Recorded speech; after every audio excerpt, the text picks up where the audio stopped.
So welcome everybody. So happy that you could join us. For those of you who don't know me, I'm Rachel Justice, and along with Jillian Levinson, I am the co-leader of Woman to Woman. And this is the first of a 3-session series on environmental solutions to help with cancer-related side effects. And I think it's a really interesting, really applicable topic to folks in the woman to woman community and beyond, in terms of what is going on now, if you're in the middle of treatment, if you are a long-term survivor. I think that, so many people have side effects following their diagnosis and treatment. And Mahwish has really, really interesting, accessible, a little innovative ideas to help with those side effects. And most importantly, they're all non-medical, which is really great. They're very complementary and non-invasive. So Mahwish is wonderful. She's done lectures for us before, and we're so happy to have you here. Again, we'll be meeting for the next 3 weeks at the same time. We hope that you are able to join us, whether you are watching live or whether you're watching by Zoom. I'm going to mute myself and turn this over to Mahwish, and really excited to learn from you for the next 3 weeks. Thank you. Thanks so much for having me, Rachel, and welcome everyone. I'm so glad you're joining us. This is going to be such a fun hour to spend together because we're going to be working on something that will give us comfort and joy, and that's what I do. I'm going to share my screen. So today is the first of a 3-part series for environmental solutions that you can implement today for cancer-related side effects and to help just ameliorate the cancer journey for yourself, wherever you are on that journey, whether you're in active treatment or we all know that, the recovery and the healing process takes a long time after active treatment. So this applies to all those parts of our journey. And the reason why I am so invested in this is because, by the way, the background here is my design work. I'm an interior and fashion designer, and I am also a cancer survivor like you. So one of the things that I realized while I was going through my own cancer journey is I started employing these techniques just as a intuitive process.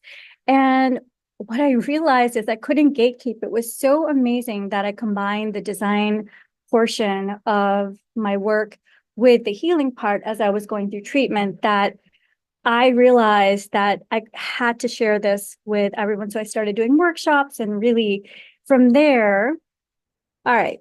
So while I was making that room, I was going through chemo, and it ended up being on the cover of Hampton's Cottages and Gardens while I was going through chemo. And what I realized as I was actually practicing designing beauty and really meditating on how there's a really powerful message in creation, I had to write about it. So I ended up writing a book, which completely unexpectedly became a bestseller in so many different categories, including paint and wall covering, neuropsychology, sacred sexuality, health and spirituality, and so many other categories. And that came as a total shock because I really put myself into, and my voice and my ideas about cancer, my ideas about life and design in one place. And what you're getting is like one little pomegranate seed of that today, which I'm going to talk about. So as I said, beauty is healing. And what I realized was, and a lot of times when we're going through cancer, we want to disassociate. We want to check out. We want to escape. And in order for me to heal, I needed to feel. And that meant grounding into my body. And the only way that I felt like I could do that was to use my senses, all my senses, to ground into my body, which sounds really counterintuitive, but it was such an important part of what I learned about myself. And today I'm going to share design tips with you that you can employ today that I also used that got me through and to a state of beauty. And the reason why I talk about beauty a lot is I'm not even talking about, a lot of people think beauty is a word that has been usurped by the cosmetics industry. But to me, beauty is divine cellular alignment. It is, in the words of Bruce Lipton, we have a divine intelligence in our body, and we are constantly seeking to heal and to get back to our homeostasis. And basically, all these things that you're going to learn in this 3-part series are ways in which you can allow your body to get back into that level of homeostasis for yourself. And that is a complementary thing to the allopathic medical care that you're receiving from your doctor team. But this is something you can do while you're going to the hospital, while you're convalescing at home, while you're at the office and you're having to sit at your desk. These are things that we're going to be actively using. And today we're going through one particular lens. And the reason why we're doing this is because the science of neuroaesthetics, which is really super exciting, it's a really hot word in the design world. And basically that means is that beauty is actually healing. It affects your nervous system, it affects your physiology, it affects your emotions, and we know the connection between our emotions and our body. So all of these things come together in order to create, I think, a wonderful recipe for healing. And that's what I'm about to share with you. And if you have any questions later on, please feel free to write it down and ask me or put it in the chat. I'm happy to answer. So we all know your senses: sight, sound, touch, taste, smell. But the 6th sense I want to also underline here is your intuition. I called it in my book your inner GPS. And a lot of times we, in a trauma state, when you get that cancer diagnosis and when you're going through treatment, you are in your fight, flight, freeze, or fawn state, your trauma state. And in order to heal, you have to get back into your parasympathetic state, which is your rest and relaxation state. So all of these things are something that I designed to get you back into your rest and relaxation state. But in order to do that, it's really important to recognize that your intuition, something that, something tells you to try a certain scarf, put it against your skin, whatever it is, just follow your intuition, because a lot of that is so right. It is going to lead you on the right track. It is your inner compass.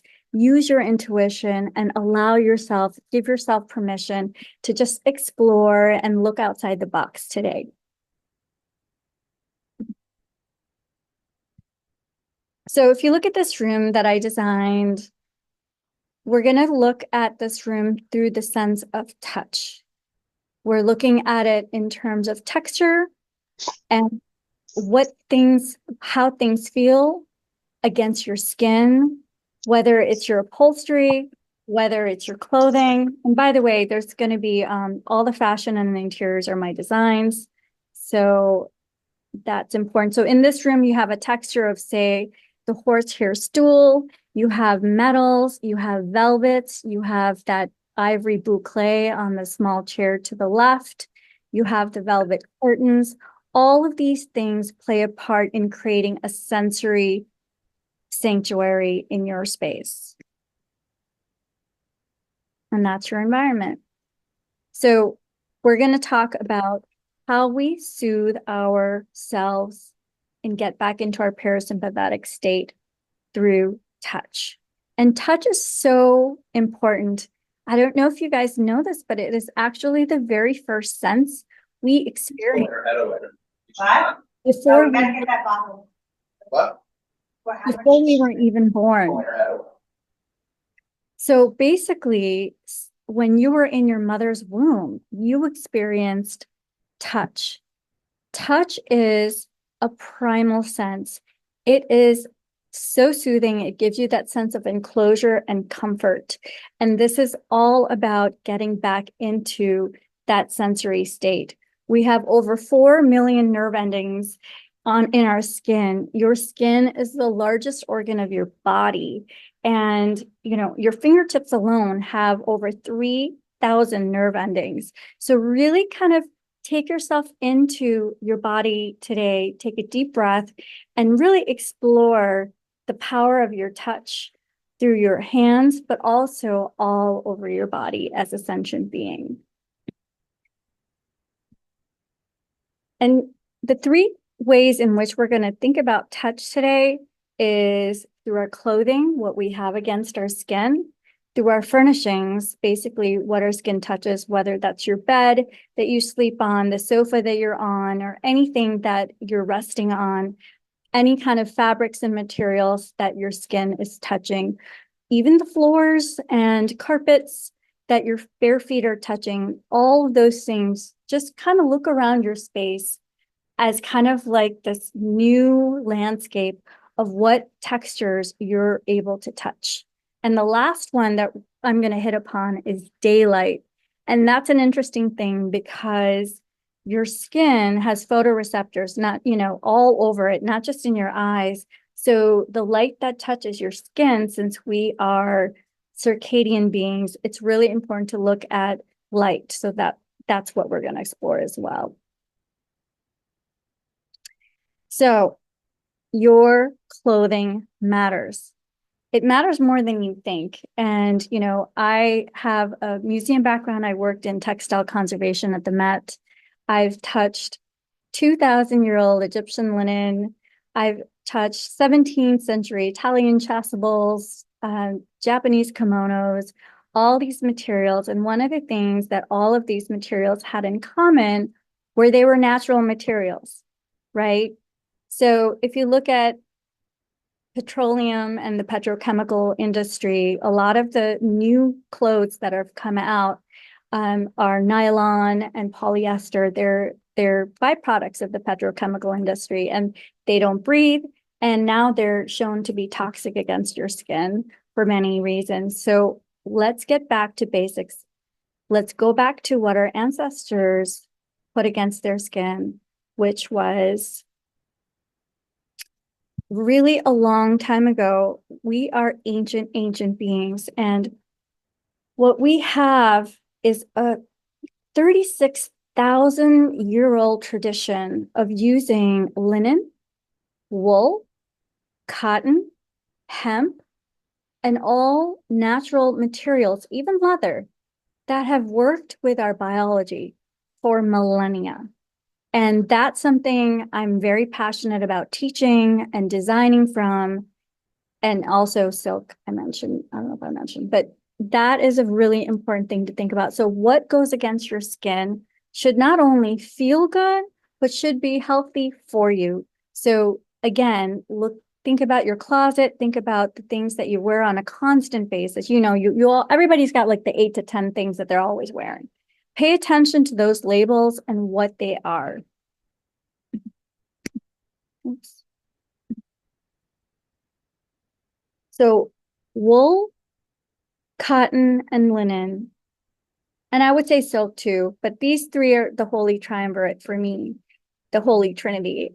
They have been around for thousands of years. And again, think about different textures and different ways in which you feel those textures, like velvet, boucle, silk, leather, mohair, sheepskin. And I'm going to show you some spaces and places in which you can employ textures to help you self-soothe and create your parasympathetic state. And this is because your home is your living ecosystem. Whether you realize it or not, these fabrics that are around you, you're actually imbibing through the dust. You are breathing in. So make sure that they're natural and make sure that they help you feel good too. So soothing surfaces in the bedroom, whether it's an upholstered headboard, whether it's your back pillow or an accent pillow, think about what kind of materials you're using against your skin, especially your bed sheets. and your bed cover. Also, when you step off your bed, what do you step onto? Do you step onto something soft like a sheepskin? You're stepping onto something that is like a chenille wool? Is it a cut pile carpet? All of those things matter. And you can create a beautiful touch landscape just in your bedroom by bringing in certain textures, even just shopping from your closet. What I did when I was going through chemo was, they encouraged us to buy like a silk pillow to help us. And I didn't want to spend any more money. And what I did was I took scarves, because I had a ton of scarves. I took a silk scarf and I wrapped my pillow with my scarf. And once I did that, I'm like, oh my gosh, this is giving me so many ideas. I started playing around with just the scarf and wrapping it around my sofa pillow and changing the color and even like taking, I don't know, I even took a sweater that felt really soft and nubby, and I put my pillow in it. And I just wrapped my sweater around this pillow and created this soft, soothing texture for me to rest my face against, or, my skin against when I was relaxing. So those are types of things you can do to really create. You don't need to buy anything. You can use and shop your closet and to create that landscape. But I wanted to show you these pictures to kind of give you an idea of texture. This end table is lined in leather, and I put a glass top on it. And again, just different textures and different soothing colors as well helps to create that beautiful, relaxing bedroom. Oops. So again, think of your comfort, think of your joy. What makes you happy? What textures? What do you like to feel against your skin? And really bring that to the fore, even with just the one item after you leave this lecture. The other place to think about texture and touch is your dining experience. Now, when I couldn't eat my mom's wonderful spicy Pakistani dishes when I was going through cancer treatment, I decided that I was going to bring out my best plates. And whatever it was, whether it was a sliced banana or, some yogurt, I would use my best dishes. I would drink out, my water from a wine glass. I used my best tablecloth. I put it down. I sprinkled sometimes rose petals. Again, think of textures and things that you feel with your hands and spread that out. It just takes one flower for you to create that sensory experience, but create a ritual around it and use these textures to help create that connection to your body again, to create a connection to your pleasure. Because a lot of times, I know I did, I felt like I couldn't feel beautiful or feel good until after I healed. But the exact opposite is true. You have to feel good in order to heal. And this is what I use to make me feel good, is these little tips and tricks, designer hacks to kind of ground back into my body and to create a beautiful sensory sanctuary for myself, whether I was doing that at home, whether I was going into treatment or working, so on.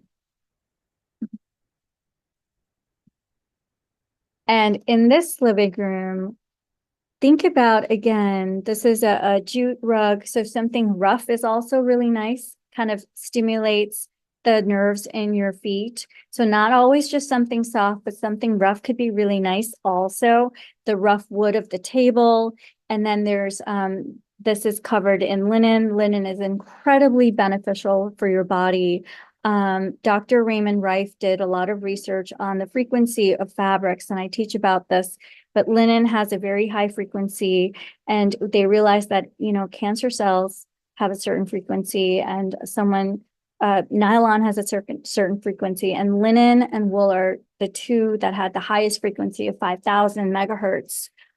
So it's really important to think about these fabrics in terms of really the harmony of your body, and also how they make you feel in terms of your emotions. So here's velvet, there's a little bit of mohair, there's cotton, there's linen, and there's jute in this room. And also there's even the mirror, which it's a jute frame. So like I said before, I covered my pillow with a scarf, and I really encourage you guys to try this, is to take whatever scarf you've got. Sometimes, it's your aunt gave you something that you never use, or you might not even wear it for yourself, but you might want to dress your pillow in it and just play around with those different textures against your skin. And the other thing I want to say in terms of touch and the soothing power of touch, let's not underestimate our pets and our children and any loved ones. Get those hugs, a lot of times when we're going through treatment, we don't feel great and we don't want to be touched. And I think it's counterintuitive, but that level of touch and enclosure, just a hug or stroke or petting your cat or your dog or your child or your loved one, anyone, it's so important. It's so, so important. Even just holding hands, just that feeling of comfort when your hand is held is really important. So again, we're talking about environment. I know we're talking about decor and fashion and all of these things, but think as well about the people that are around you, and that skin on skin contact is so healing. And lastly, I want to remind you that you are a circadian being. And what that means is that your biology is ancient. For thousands of years, we have lived by the cycles of the seasons and of the sun. And if you look at our human existence as a 24-hour clock, we've only had electricity in the last 30 seconds of our existence. The other 23 plus hours have been very much married to the cycles of nature. And that is something that I find, is so important to emphasize these days, because modern life has really divorced us from our senses. It has divorced us from being connected to nature. And a lot of these diseases have come as a result, from an epigenetic standpoint, from that lack of balance that is in our lives. So I'm really all about creating that balance through design, using all these ancient and modern principles to create harmony that is in your space, in your life, and in your body all at the same time, because that is true health. And so with that in mind, it's really important for you to recognize that since you are a circadian being and your skin is a total photoreceptor, it's really important to get natural daylight on your skin to regulate your hormones, to regulate all the processes in your body. I have my certification in applied quantum biology, so I talk about this quite a bit. And yes, that was a photo shoot I did in Central Park, and the dress has excerpts of my journals printed on it, which I did a fashion show in Chicago in September, and I dressed cancer survivors for this fashion show, and one of the dresses was a similar dress to this, which you can see on my Instagram. So yeah, your skin absorbs light. You are a light being. We actually emit light. We just don't have the ability to see that for ourselves, but it is true. It is really important to get that natural daylight into your space, or to go outside. Even like in the morning, I like to see the brightest point in the sky. And I know a lot of people are talking about cold therapy and what touches your skin. But even going outside and letting that beautiful light shine on as much of your skin as possible, especially during the early part of the morning where it's the soothing infrared part of the spectrum, you're not going to get sunburnt, and it is something incredibly beneficial. you boost your collagen, you boost your wound healing, you boost your mood. So get outside. So in this space, when you think about your living room, please open your windows. I have so many clients who keep those shades down.